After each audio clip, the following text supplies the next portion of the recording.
Subscriber கொடுத்த channel தான் பண்ண போகிறேன். என்னன்னு கேட்டிங்கன்னா ப்ரோ GT5ல ஃப்ராங்க்லினை வச்சு மைக்கில் கொள்ளுங்கன்னு இருக்காங்க. அதனால நம்ம இப்போ பண்ணிடலாம். வாங்க லைக் போகலாம்.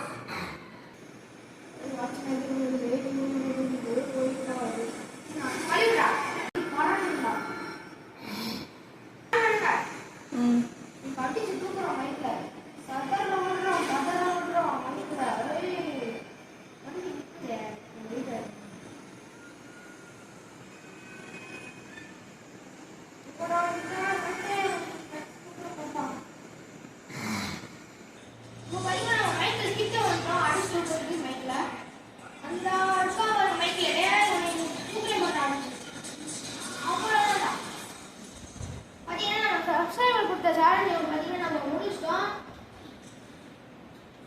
ஏய் அவன் செத்துட்டான்டா.